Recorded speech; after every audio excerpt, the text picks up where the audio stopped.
What's going on, guys? Welcome back to another video. Now here I have a model 632 vision cage. This is one of the biggest vision cages that is made.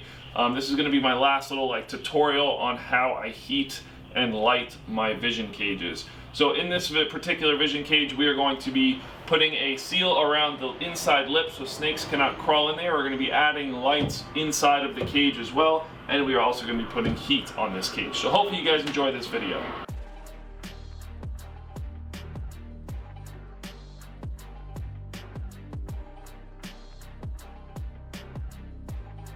Alright guys, so now normally when I do start this, like you guys have seen in a couple of past videos that I've done, I do use Great Stuff Pond and Stone. I am going to touch base on these again. So these are insulated foam, almost like a pool noodle, but a lot smaller. You can find these in your local hardware store. These are for insulating the copper pipes for like water heaters and things like that. So I am going to show you guys that, again, you can buy these. If you prefer to do this, it is a little cheaper of a route to do than it is the Great Stuff foam. But you can just simply take this, and this fits perfectly inside the lip of the cage. So you guys can come over here and check this out. The only reason I don't personally like it is because you can kind of see it past the lip of the cage here. With the Great Stuff foam, you can actually carve it back so it's flush with the lip of the cage and you cannot then see it. So if you want to do that route, you can. Again, almost every hardware store or plumbing store does sell these, so you can do that, but I like the Great Stuff foam. So I'm going to start with the bottom of this cage here. We're going to let that dry, and then we're going to come back here in a little bit.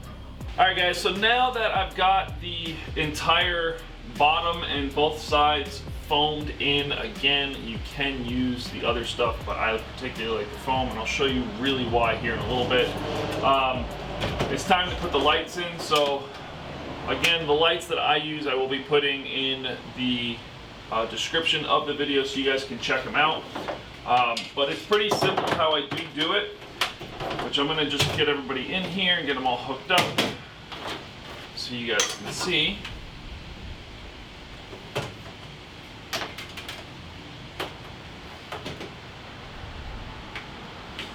Alright, now you guys are going to come inside the cage here, taking this first light here, again using these awesome tools that you can get at your local hardware store, but you want to make sure you fold this cord kind of behind the light so that you can work with it later. Now this light is too big to go in the track, so what I've been doing is simply anchoring or angling it where I want it, taking the clamp and clamping the light down like so.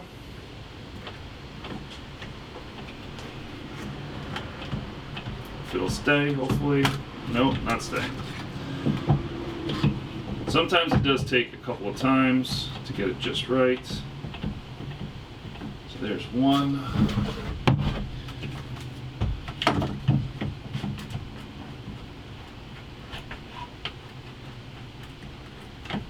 And there's two. Alright, so now that this side is in, you can go ahead and start foaming it, or you can get the second side over here ready, which is what I'm going to do. Now, so you guys can kind of see it from the other angle. So this is now the other side, just taking the clamp, wedging it underneath the light, making sure you want to relatively get the same angle on both the lights, clamping that side down, coming on over here,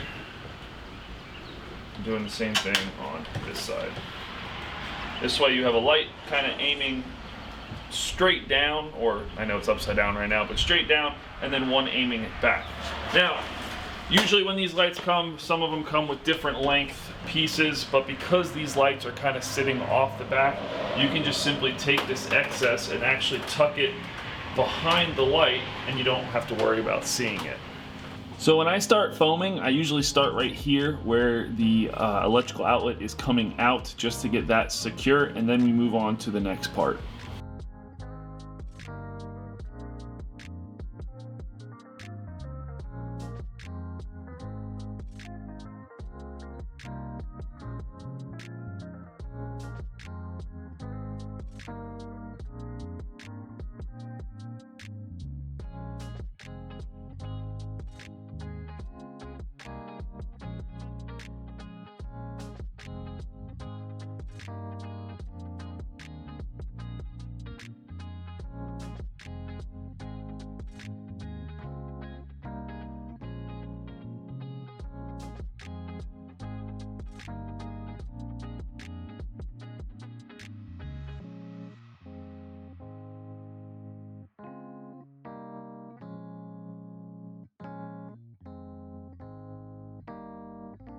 Now you want to make sure you give this plenty of time to dry. Make sure that that foam on the outside is nice and hard. I usually like to wait a good 2 to 3 hours before taking the clamps off, because I did learn my lesson the hard way. I took the clamps off too early.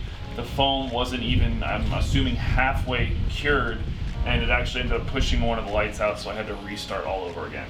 So make sure you definitely leave the clamps on there for a couple hours with the lights, and then we can move on after that, take the clamps off, and we'll start the wiring process. All right guys, so once the foam is all dry, you move on to the next step, which is gonna be cutting the foam. And like you've seen in the previous videos, it's pretty simple with this foam. You can cut it as flush as you want, so you do not see the foam when you do look into the cage, and that is why, one of the biggest reasons why I don't like to use the insulation, I like to use the Great Stuff foam. So now that everything's nice and flush, all the foam is cut, we can go ahead and move forward with the electrical work. Now for these guys, it's pretty simple. All I have to do is cut it just like that, pull that out. Now one of the biggest problems a lot of people I notice have been running into, that I've gotten a lot of comments on the last 2 videos is, or messages I should say, not so much comments but messages, is keeping the wire down once you drill it. So I'm going to go ahead and drill the hole for this wire to leave the back of the tank. So give me 1 second. If you guys want to come over here to get a closer look at this, you can. So I'm pretty much just going to put it right there. Boom. So once I pass that through, I can grab it from underneath there. So right here, this problem. You can see the wire is up a little bit still. Now you can pre-drill the hole from the other side and stick it in. So a very simple solution to that fix is taking a smaller drill bit, and I mean the smallest one that it will fit through, and taking a tiny little zip tie.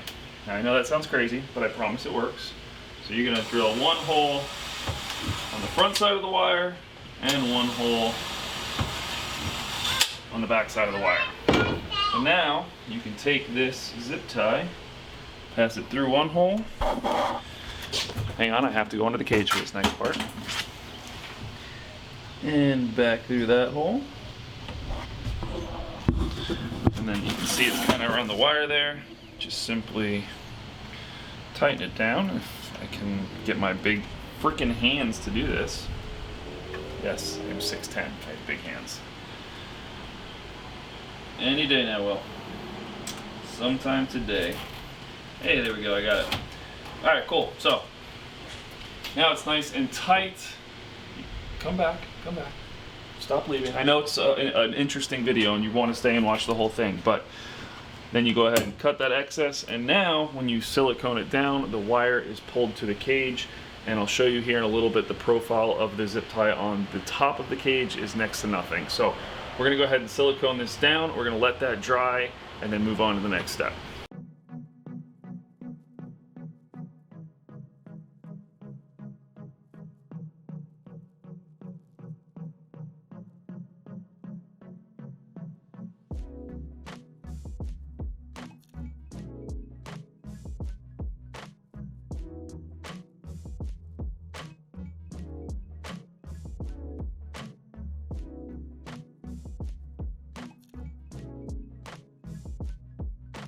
Now you guys have seen me do, the wiring in the past 2 videos. So this one's gonna be a little different. So because this is a longer cage, the depth of this cage is a little bit longer, and also the fact that this cage is gonna be up high, this is gonna be the 4th cage on a stack, I do wanna make the cord a little bit longer. So all the other videos, I simply put this back on, ran it down, and that was it. But for this one, I am adding a bit of an extension. It's probably about a 2-foot extension. Now the reason for this is so that it can reach down to the other power cable, no problem. You can use, as long as the wire is relatively the same gauge, you can use the same type of wire. This happened to be an extra one of these that I had. I just simply cut it from here to here, and now I have this. So using the same technique like you saw in the last 2 videos, I'm going to put these together, and then we're gonna plug it in so you guys can see what it looks like.